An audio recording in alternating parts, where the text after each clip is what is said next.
Welcome back to Nerd Social. We are here again at 7 Deadly Fairies in Pasadena, so feel free to stop by and purchase some awesome, amazing stuff. This time, we're here to talk about how to make a video game.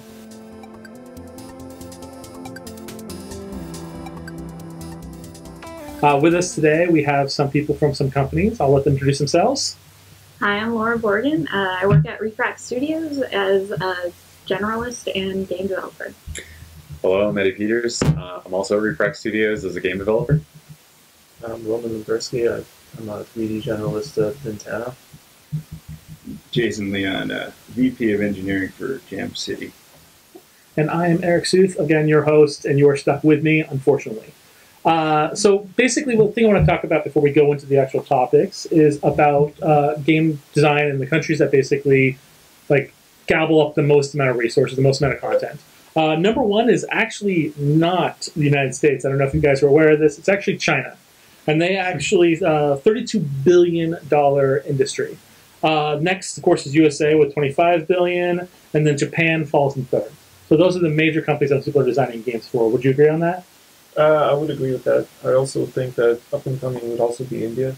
Yes. And there are also many places in sub-Saharan Africa and Northern Africa as well. As those countries get more and more economically better, they have better access to phones, and with phones, access to mobile games. Yes, that's very true. And that actually, going into the games, creating a unique concept. So because you have to deal with African, Indian, Chinese, Japanese, and the United States Americans as a marketplace, how do you find a unique concept that kind of hits down on these marketplaces to find something that's going to hit? What do you guys think? I think starting with your own passions first is important because you're going to be spending a lot of time working on this game, depending on how large you're making it. So the more passionate you are, the more resources you're going to want to put into it. Finding a unique concept is a monumental task. Prototyping is going to always be the big thing you want to do. The faster you can iterate on something and find the fun in it, the more you know which direction you're going to go. Just kind of follow your passion, and then if it, the hard part is making it unique and getting it to the kind of the format that everyone wants, right? Yeah, there's a really unique platformer. I think it's called Yendra. It's Brazilian-based, though. It's one of the first big platformers that had kind of a Brazilian theme to it, and it made waves because of that uniqueness to it. It had a female protagonist, and the physics with moving was really interesting, where you kind of stick to walls and change gravity. But the selling point to me was the idea of being in a different area that you don't see. It's not like medieval Europe or something like that. Doing a lot of brand entertainment, we don't necessarily think about what is the most unique concept. It's more how do we do justice to this IP. So we do a lot of variations on a theme, and the innovation would be on how you take those components and put them together. So that actually, because when you're dealing with brand stuff, you have to think about how you're going to basically put it out there, what kind of context you're going to gobble up the content with. Do you make a puzzle game? Do you make a first-person shooter, that kind of stuff? And so the funny thing about it is the genre that's loved in the marketplace, right? What do people kind of go towards? It is still shooters. Shooters are still at 26% in 2017, with action gaming, which I didn't realize was a separate category than shooter. That's on me. Is at 22%, and then what follows after is sports games at 11%. Everything below that is literally in the 10% and under categories, which is crazy. I'm surprised they haven't specified it down specifically to just battle royales. That's coming. That's probably in the next year's study. It's which battle royale game do you play? Yeah. Well, battle royale is third person right now, isn't it, for the most part? Rather I think it is. Yeah, for the most part. It's third person, but they did do a battle royale for Call of Duty. I don't know if that was technically in first person shooter. Okay. But it was that kind of style of the kind of the combat style. So when you're dealing with what you're making, for instance, when you're working with your brands, when you're using your unique concepts that you come up with, do you feel that the marketplace's love of genres pull you in certain directions? I think so. I think you're always looking at the trends, and you hope people want to play your games, so you kind of go where that pool of people are.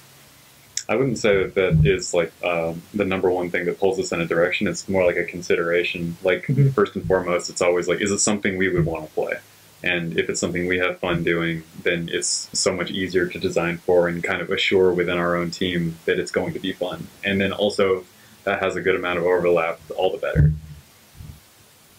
But, we work also with brands mostly, and from our point of view, we don't have much of a time to actually develop complex games. So we work on smaller like puzzles or little racing games, but we do take elements that we find they're really popular in games these days. So it could be anything from just a particular visual style to just game mechanics. When we find something that is like working really well, we'll try to incorporate it with our games as well. So another thing people like to think about is the important aspect of the video game, whether it be gameplay, story, or voice acting. What do you guys feel is the most important thing that kind of pulls someone in, like when they're looking at it originally? the dating simulation. Well, so that's art. Yeah, That's very sure. much art. I was thinking business. No, sorry. I thought you were... to me, gameplay is important, but to draw me in initially, it's kind of like a book where you see a good book cover, so like just the visual design of it is what initially catches my attention, and then going deeper in to actually stay there is the gameplay, the meat of it. But there's a few factors. I mean, there's definitely like a lot of art for a lot of people, but then again, there are companies that make games like Flappy Bird.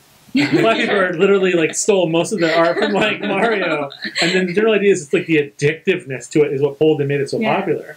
So I mean, we're doing a lot with like in our user acquisition with playables. So just giving an experience within like a Facebook feed channel or something like that, that just lets you experience a small excerpt of what the title is attempting to deliver on. The next thing that basically is how much hours. So a lot of times people spend tons and tons of hours on games. Now, I could be wrong here. You guys are the experts, not me. But this is information I pulled up online from people. In a basic casual game, like something that isn't like a high-end game, maybe something that, is a small side-scroller, minimum would be 2 to 6 months. That's what they're saying for a very basic game. But for a typical like AAA game, I got to disagree right there. I mean, you could build a clone of Snake within a few hours. All right, okay, fair enough. Yeah, it's true. On the tech stack that you're going after, right? Gotcha. Yeah, no, you're right on that. You're 100% on that. But with a AAA game, they say it can go anywhere from 18 months to 36 months, and like some game companies will max out production at 5 years. And if it goes past that point, they're all like, "It's dead." Do you guys agree with that, or? Generally, that seems a little more realistic. Yes, but what is your personal experience with this time frame? Yeah, as a budding new company, like fresh out of school, we were just a bunch of students and just trying to figure out what it was to be a game studio independently, and it took us like 6 years, so that was pretty substantial. Back in the Neopets era, we used to pump out a game a month, per engineer. Oh gosh, Neopets. Yeah. Things have changed now. Now we make games, sometimes with the same quality, and we invest a lot more money and a lot more time. But if you're scrappy, you can get it done real quick. And it's more about the dressing up the physics and really executing on whatever the promise of that game was supposed to be. That's the most important thing, I think. Yeah, a good friend who's also a gamer and game developer, he told me after we finished our game, if you're happy with what you've delivered, you've worked too long on it. So I think that's probably a good place to be. So that's true. I mean, like that's the problem with anything you create, right? Sure. Everything you create, you're constantly holding on to it, and you're like, one more thing. Yeah. One more thing. Yeah. No, we'll make time. Yeah, there's plenty of time for that. Yeah, absolutely. Do you feel like, well, first of all, do you guys deal with deadlines in your current jobs, like for games? Yeah, it's definitely a different ballgame when you make your own deadlines too as a team, because like you're generally, if you were all friends before you started your business partners, it's so much easier to negotiate with each other. Like, we'll just get this extra thing in there, right? And then everybody's pretty agreeable. Maybe not always the best way to go. Somebody cracking the whip probably would be more helpful in situations like that. How do you guys, when you guys deal with deadlines for your guys' games? You guys Sometimes we're working against like a film, you know, and that just enforces how much you can get into it before that debuts. And then when it's a blue sky project, those are the hardest because you never you have to artificially pick an end. Yeah, fair enough. So the next part about it is the future, right? So we talked about kind of how you build them, a lot of information about that, but not just about the idea of creating games. What are you going to do in the future? What's coming up? I don't know if you guys have looked a lot to the future in your guys' industries, but to give you an idea, mobile games are increasing steadily. So 24% in 2015, and now in 2018, like 32%. That's a big jump in just the industry just in general. I mean, like percentage points matter. So, I mean, the world's going that way. What are your guys' thoughts about that? Mobile is extremely accessible.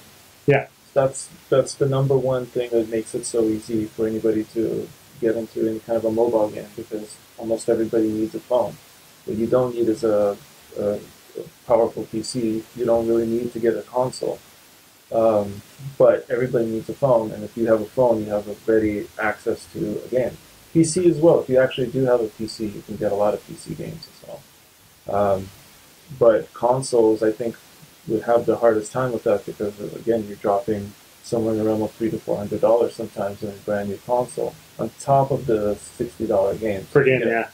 So on accessibility, you're also opening up new markets. Right? Yeah. You have people that wouldn't consider themselves gamers that are now playing interactive content, and they may not associate themselves with the title of gamer, but that's effectively what they are. That's an entirely different topic though, about that, because like, there are people that literally throw a fit when people who are playing mobile games call themselves gamers. I mean, I'm of the mindset that if you play a game, like, you're a gamer. I wasn't always that way. I used to, in a way, kind of argue the point, like, well, you have to basically play a wide variety of games to be technically a gamer. Like, if you only play one type of game and you're waiting for that game to come out, you're not a gamer, you're just a that. but I mean, hypothetically speaking, if you do regularly play a game, and regardless of what your platform is, if you're regularly playing, why aren't you a gamer, right? Yeah. I mean, the other way you described it sort of sounds elitist. Yes, right? Yeah. I'm glad I changed, right? But there are other forms of consoles that have come and gone. Independent consoles, a lot of them were on Kickstarter and stuff like that. They've kind of rised and fallen in the industry. Do you think that they are officially dead, or do you think that there's still a marketplace for like a Steam box or something like that for a TV? It's hard to say definitively that it's officially dead, but it just doesn't seem like there's much of an outcry for something like that right now. Yeah, I don't think there's a market to begin with. Like, I feel like the downfall of Sega was they were kind of what the independent consoles were shooting for, and they failed in 2000. I'm looking for more innovation from the Rokus and Apple TVs. We use it for party games and at our home, and it works really nice. So I think there's a lot of room for innovation there. You can get the Jackbox games on your Fire Stick. Yeah. A lot of TVs, or the smart TVs, have games built into them now, too. The Sony specifically with their Android TV? Yeah. You can play games based right onto that and connect the controller to it. Generally speaking, I mean, when you have mobile games, like PCs are one thing, but phones are getting so much more powerful. You can do so much on it. You can play a shooter game on your phone. Fortnite is on Samsung. Like, at this point, like, do you really need an independent game company when you literally have like a bunch of different phones that can do the same thing? And so it kind of causes a situation where it's like, enough, right? Like, we've got enough consoles. I mean, I personally feel that PCs are the epitome of an independent game console. Sure. And those are so expensive that basically build them up again. I mean, I think PC Gaming said to build a PC that can do anything for gaming at the market, just the bare minimum is about $500, $700. Yeah. About right. And so, I mean, at that point, buy the console or use your phone, right? PCs seem to be moving towards the enthusiast category for the most part, anyway. Do you guys build some of your stuff for PC also, or primarily console? It's primarily PC. Primarily PC, Yeah. okay. Console as well, but yeah, primarily PC. Gotcha. Do you feel that, because one thing that I've always felt about PC is that the devices constantly need to be refreshed. Like you have to like replace things to keep a PC Online support. well, basically moving forward, right? Yeah. Like every like 3 months, there's a new like requirement upgrade. It's like 1080. Oh, 2070. Okay. 2070 Ti. Just especially as we continue developing and like depending on how long your development cycle is going to be, there's going to be a bunch of competition for other games coming out, and like what hardware are people using anymore? It just moves so quickly. That's true. It's worse than mobile. Yeah, very true. All the versions have the Android control versions, for. OS versions, handsets. Yeah, that's kind of probably the worst part about doing a mobile game is that literally every 6 months they upgrade like the operating system, and if you don't have an app that's upgraded for that, you're off the marketplace for those game companies, those phones. Yeah, we're constantly battling the platforms for the things that they're improving. I mean, people probably assume that it's like similar, like, oh, I've got a console, it's good for like the lifespan for it. But when they do these little minor updates, it can really kind of screw things up, right? Yeah. Yeah. Another thing I want to talk about is VR. I mean, I think people here have experience with VR, right? 3D and stuff like that. How much of you guys think it's the future of gaming? Well, it's absolutely the future, but when? Well, so that was the same thing with motion control. Right, motion control was going to be the future of gaming with the Switch, with the I can't remember the name of the camera for the Xbox. Kinect, yes, Kinect. But the one thing that killed those was the interaction. So like that kind of down. Now the great thing about VR that they have going for them is the marketplace. It has been steadily increasing. So it hasn't had that same problem where like it came on the marketplace and it just immediately like flopped. So it's got that going for it, but do you think accessibility is an issue? It is directly the issue for VR. I mean, if you want to get a really good VR set, it's going to cost you more than even a console. So, and there is not a lot of content. There is a lot of content, but not as much as there is for consoles. So the people, and I know from my experience, I know that there's also for VR you need to have space in your living room, so you have to set that up. So it's prohibitive costly, it's also prohibitive space-wise. And until those things become lessened, I don't think it's going to grow as fast as people hope it would. It's exciting, though. Absolutely. It's bring back the arcade. Oh, absolutely. These people that can afford to invest absolutely. in It is so much fun to play on the VR. It is absolutely. I mean, they even now have arcades that are just specifically VR arcades. Those are coming out. The Voids. Yeah. Oh, the Voids, yeah. Do you guys feel any physical limitations when you're playing in VR, like motion sickness or eye exhaustion or any stuff like that? I get a little spell of dizziness first when I play with the VR, but I'm okay with it. Okay. I think the glasses is the biggest thing, so I have to take those off and adjust things. I get a little bit of the migraine sometimes, and I also notice that I move around and the colors are brighter, so I take in more content than I would normally if I wasn't wearing like a headset. And that can kind of cause a little bit of motion sickness more than people who aren't motion sickness regularly. Yeah, that's the thing. VR is undoubtedly super cool, but after like 20 minutes, I just can't like recalibrate to real life anymore until you get a good nap in. So I'm just waiting. Oh, sorry, go ahead. With the 3DS, actually, there was that whole thing where they were saying like, "Don't let your kids play this." Like, they were like, it's like not intended for kids. I think it was like seven. Sorry, seven. Like Nintendo, not for kids anymore. Like 7-year-olds and over. There was a switch to toggle it on and off, Wow. but it was like. And then, like on top of that, they tried to like be like, don't use it for too long because it wasn't like a headset; it was literally like the screen. Okay. And so, but I mean, that's just the thing about it is 24% of game developers are developing for VR. Okay. It went from basically being a 14 million industry in 2017, and they are literally 27 million this, and they're like looking at projecting in like 2020 it being like in the hundreds of millions of an industry. So VR is coming. The question is, will the industry support it? I mean, like, for instance, Xbox was supposed to have a VR headset. They haven't produced it. Like, they're talking about them working with Oculus, and it never came to fruition. And so when people like that don't get behind the product, then it causes an issue, I would say. I think if VR gets to phones, it will really take off. Because there VR's already been on phones. is some, but you kind of need a good phone, and you need the headset. Yeah, the Plug it headset into for it. It's still like even now, 4 years after the big VR revolution, it's still such like a Wild West area. People talking about VR versus AR, and probably that has a lot to do with Microsoft, I'm guessing, with the HoloLens. Yeah, they're really pushing the HoloLens. Yeah, but I mean, just taking a shot at a bunch of different aspects of what is that going to be.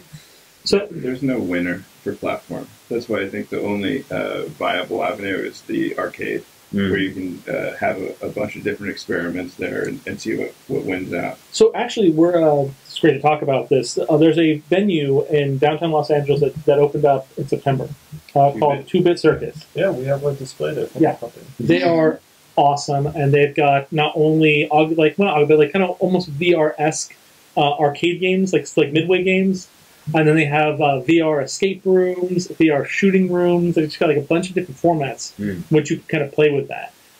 They are really awesome. I definitely recommend anyone in Los Angeles who's interested in checking out like VR. They don't want to basically spend all the money at home.